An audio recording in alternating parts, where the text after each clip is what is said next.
হতে পারে ও রাক্ষসী, কিন্তু ওর গর্ভে সন্তান রয়েছে। গর্ভে সন্তান হত্যা, এ তো মহাপাপ। না না, আমি এই মহাপাপ করতে পারবো না। না না, আমি কখনোই এটা হতে দিতে পারি না।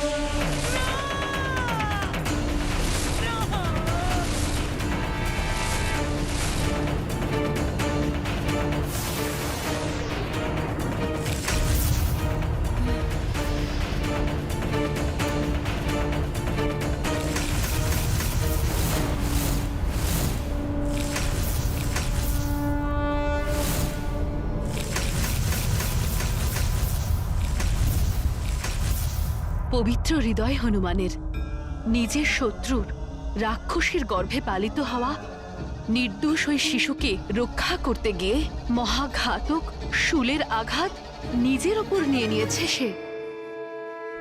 নিজের শত্রুকে বাঁচানোর জন্য এই বানর নিজের প্রাণ সংকটে ফেলছে।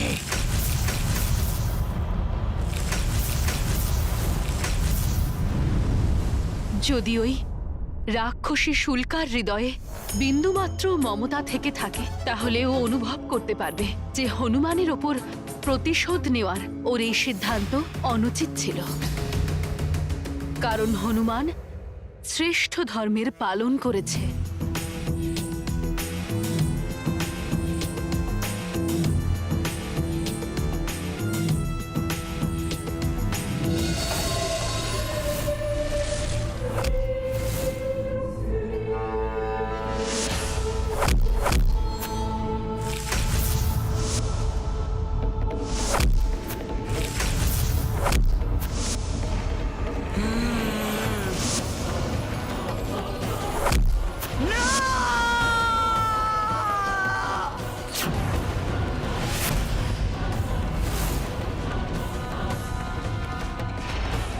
আমারই ঘাতক অস্ত্র থেকে আমাকে বাঁচিয়ে এটা ভেবো না হনুমান যে আমি তোমাকে ক্ষমা করে দিয়েছি।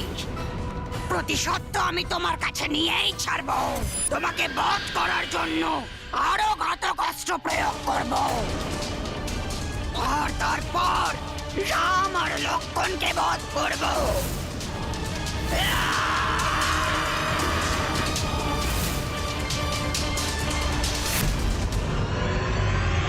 হ্যাঁ দেবেশ্বরী, দ্বেষ আর ক্রোধের অন্ধকার এতটাই গভীর হয় যে নেত্র উচিত আর অনুচিতের মধ্যে পার্থক্য করতে পারে না। ক্রোধের বশে মনুষ্য শুধু প্রতিশোধই দেখতে পায়, যে স্বয়ংকে বিনাশের পথে অগ্রসরিত করে।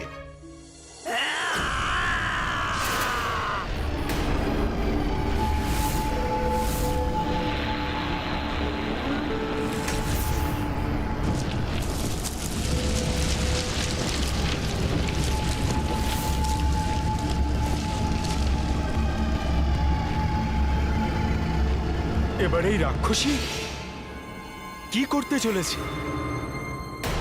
একবার আমি পাতাল লোক মুছে যাই, তারপর আমার মায়াবী শক্তি আরো শক্তিশালী হয়ে উঠবে। আর তারপর আমি এই বানরকে বধ করব। আর বানর আমাকে অনুসরণ অবশ্যই করবে। দাঁড়াও!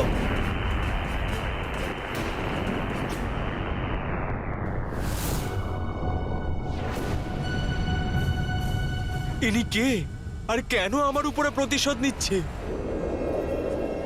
ইনি আমার কোনো ক্ষতি করতে পারেননি, কিন্তু আমার মনে হয় অযোধ্যাবাসীদের উপরে আক্রমণ নিশ্চয়ই করবেন ইনি। একে আটকানোর জন্যে কোনো একটা উপায় বের করতে হবে আমায়।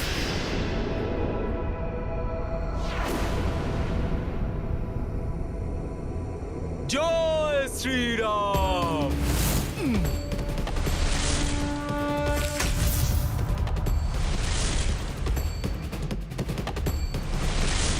এসো বানর এসো, এটাই তো আমি চাইছিলাম।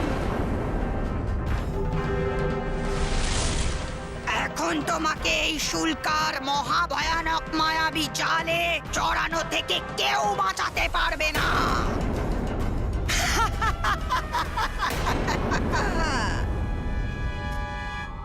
অবশ্যই এ আমাকে কোনো মায়াবী জালে ফাঁসানোর চেষ্টা করছে।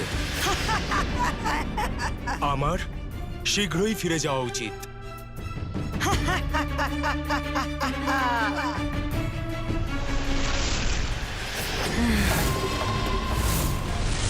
না, আমি তোমাকে ফেরত যেতে দেব না।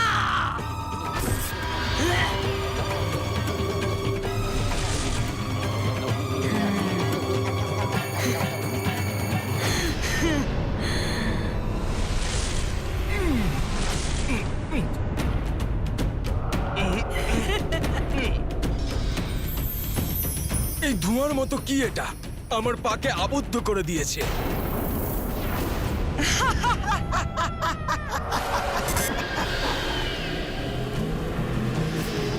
তাহলে আমার অনুমান সত্যই ছিল। আমাকে ফাঁসানোর জন্য ষড়যন্ত্র করেছিল রাক্ষসী। আমার আর সময় নষ্ট করা উচিত হবে না। শীঘ্রই প্রভু শ্রীরামের কাছে ফিরে যেতে হবে। ওনার রাজ্যাভিষেকের আগেই আমাকে ওনার কাছে পৌঁছতেই হবে। ভ্রাতা, আজ রাতে অযোধ্যাবাসীদের এই আনন্দ হর্ষোল্লাস থামবে না। এই উৎসব আপনার রাজ্যাভিষেক পর্যন্ত এভাবেই চলতে থাকবে। কিন্তু স্বামী, এই পুরো ব্যবস্থাপনার দায়িত্ব নিয়েছিল হনুমান। সে কোথায়? তার তো তাড়াতাড়ি ফিরে আসার কথা, যাতে ব্রহ্ম মুহূর্তের পূর্বেই সবকিছু সম্পন্ন হয়ে যায়। আর মঙ্গল স্নানের আগে সূর্য দেবতার উদয় হওয়ার সাথে সাথে আমরা ভগবান রঙ্গনাথ এবং পূর্বপুরুষদের দর্শনের পরে তাঁদের থেকে আশীর্বাদ নিতে পারি। বৌদিমা, আপনি চিন্তা করবেন না। হনুমান সময় থাকতে অবশ্যই ফিরে আসবে। এই মায়াবী ধোঁয়া তো আমাকে কঠিনভাবে বন্দি বানিয়ে রেখেছে। কিন্তু আমি আর সময় নষ্ট করতে পারবো না। এখন তো দেরি হয়েই গেছে মরকট। এখন এই শুল্কার কালো ধূম্র জল থেকে বেরিয়ে যাওয়া কঠিনই না, অসম্ভব, অসম্ভব। দেখেছো পুত্র, এটা সেই শক্তি, যে শক্তি আমি তোমার পিতামহী রাবণের দ্বারা প্রাপ্ত হয়েছি। এরপর তুমিও এই মায়াবী শক্তির অধিকারী হয়ে এরপর জন্ম নেবে। যদি আমি তোমার পিতার হত্যাকারীদের বধ করতে অসফল হই, তাহলে তুমি এর প্রতিশোধ নেবে। আমার কাছে এটা জানা প্রয়োজনীয় যে কে আর কেন এরকম কাজ করছে।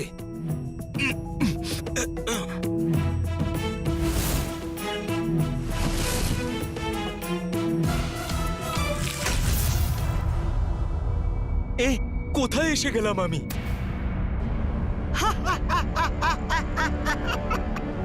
কিন্তু রাক্ষসীর অট্টহাসির ধ্বনি শুনতে পাচ্ছি। কোথায় আছে ও? এখানে আমি বানর, আর এটা তোমার মৃত্যু লোক, সেই পাতাল লোকের মতোই যেখানে তুমি আমার পতি মহি রাবণকে নিধন করেছিলে। মনে আছে তোমার বানর? ছলনার দ্বারা তুমি আমার স্বামীকে নিধন করেছিলে।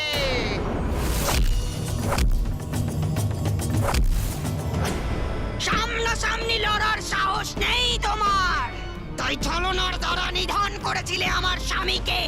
মাতা, আপনার ভুল হচ্ছে। আমি ওনার সাথে কোনো ছলনা করিনি। আমি তো শুধুমাত্র ওনার ছলনার প্রত্যুত্তর দিয়েছি। ঠিক আছে, তো আজ সেই দিনের উত্তর মহি রাবণের পত্নী শুল্কা দেবে তোমায়। অধর্ম উনি করেছিলেন। প্রভু শ্রীরাম এবং ভ্রাতা লক্ষণকে মায়া তারা অচেতন করে ও মায়ার সাহায্যে পাতালে নিয়ে এসেছিল। সেই অচেতন অবস্থাতেই ও ওনাদের বলি দিতে চেয়েছিল। তাই ও নিজের কুকর্মের জন্য ফল পেয়েছে। তো এখন তুমিও তোমার কর্মের ফল ভোগ করবে বানর। আর শুধু তুমিই না, ওই রাম আর লক্ষণও, যাদের কারণে তুমি আমার স্বামীকে নিধন করেছিলে। আমার গর্ভধারী সন্তানের থেকে তার পিতাকে ছিনিয়ে নিয়েছো, আমাদেরকে নিঃস্ব করে দিয়েছো। রাম আর লক্ষণও বাঁচবে না আমার প্রতিশোধ থেকে। সবার থেকে প্রতিশোধ নেব আমি, সবার থেকে।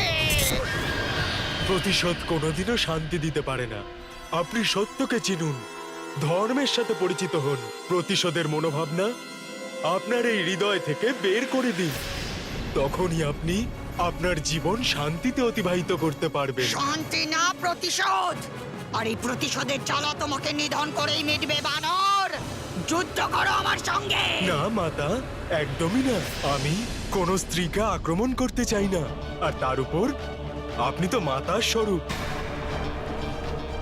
আমি আপনার কোনো ক্ষতি করতে পারবো না।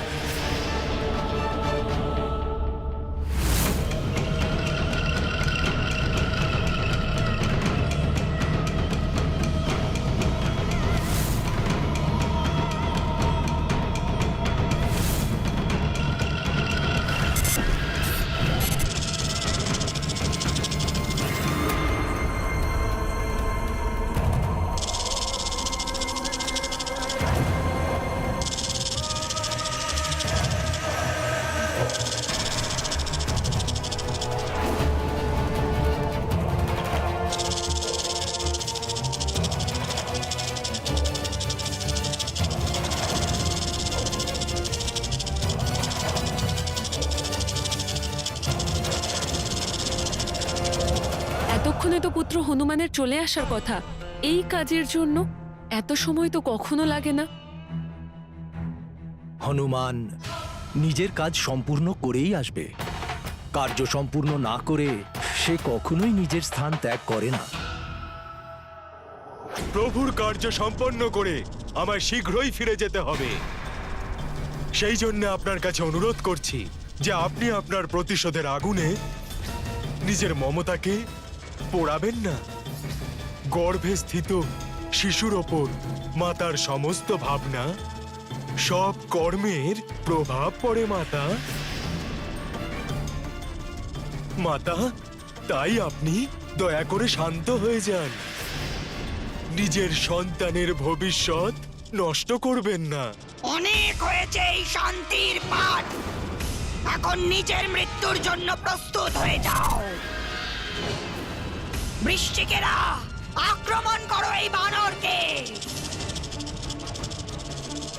আর শেষ করে দাও একে।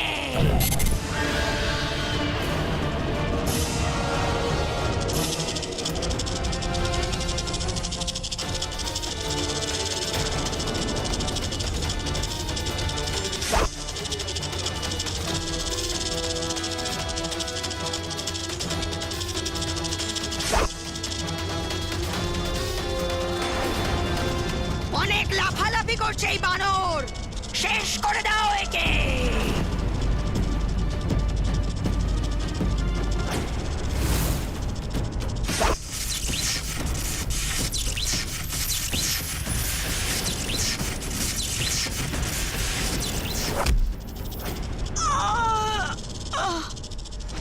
এই সময় ব্যথা ওঠা শুরু করলো। পুত্র, তুমিও কি নিজের পিতার প্রতিশোধ নেওয়ার জন্য ব্যস্ত হয়ে পড়েছো? বুঝে গেছি আমি, তুমি এক্ষুনি জন্ম নিয়ে এই বানরের সাথে প্রতিশোধ নেওয়ার জন্য ব্যস্ত হয়ে পড়েছো।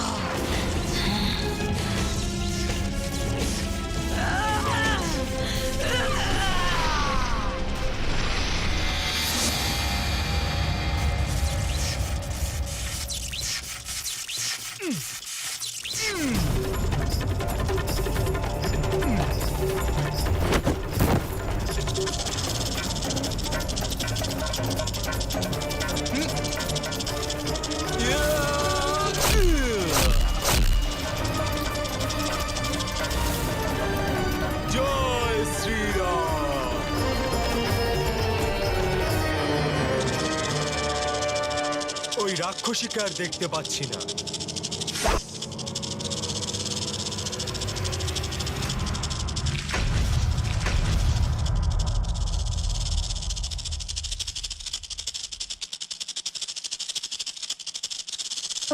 জয় শ্রীরাম।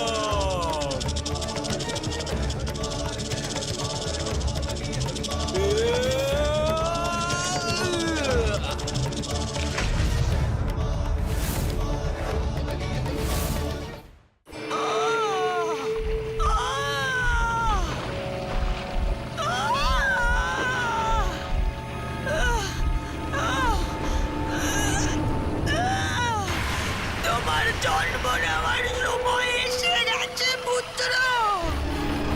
আমার গর্ভ থেকে বেরিয়ে এসো ওই রাবণের পুত্র, ওই রাবণ, বেরিয়ে এসো।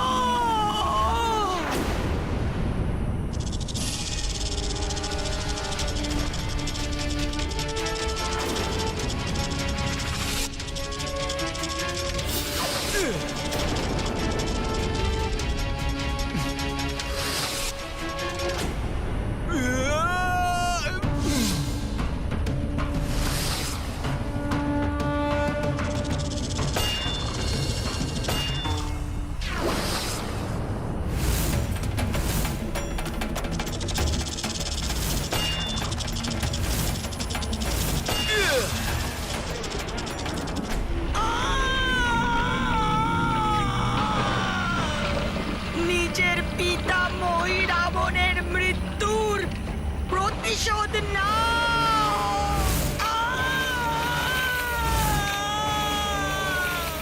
তুমিও তোমার পিতার মতো মহাশক্তির অধিকারী হবে পুত্র, বেরিয়ে এসো।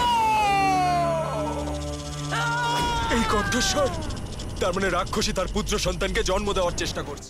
বেরিয়ে এসো পুত্র, নিধন করে দাও এই বানরকে।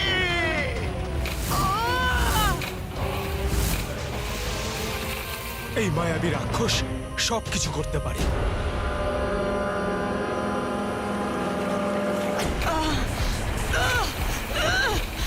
বেরিয়ে এসো হিরাবণ।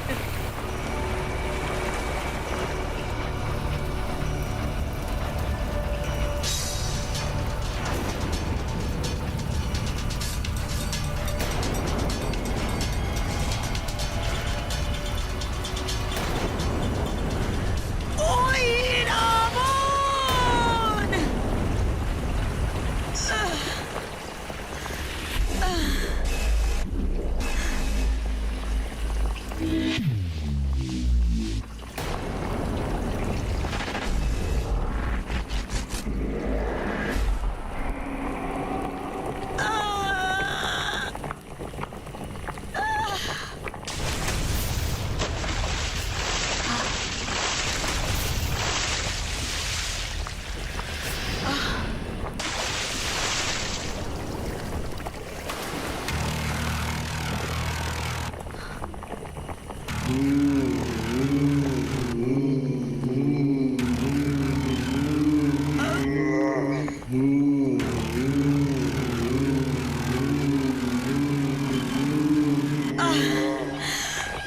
পুত্র, তোমার জন্ম প্রতিশোধ নেওয়ার জন্য হয়েছে।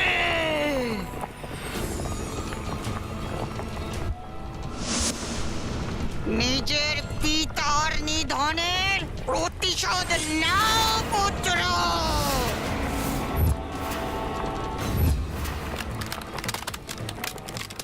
এ কি বিচিত্র মায়া রাক্ষসদের মধ্যে, যে জন্ম নিতেই শিশুর থেকে এই ভয়ঙ্কর রূপ ধারণ করে নিল।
মাতা, আপনার মৃত্যু ব্যর্থ হবে না।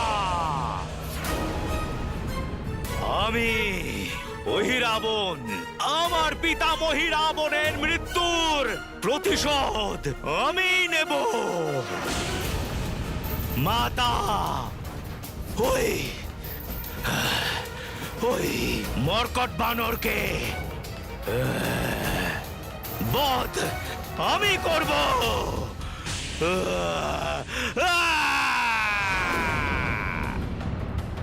আমি অহিরাবণ ওই বানরের অন্ত করব।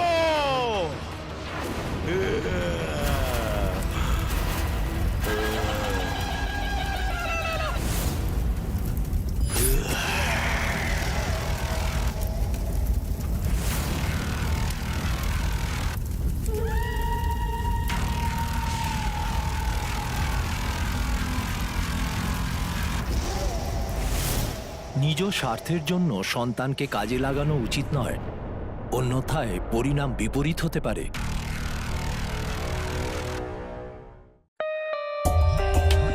For more updates, subscribe to our channel, click the show links and enjoy watching the videos.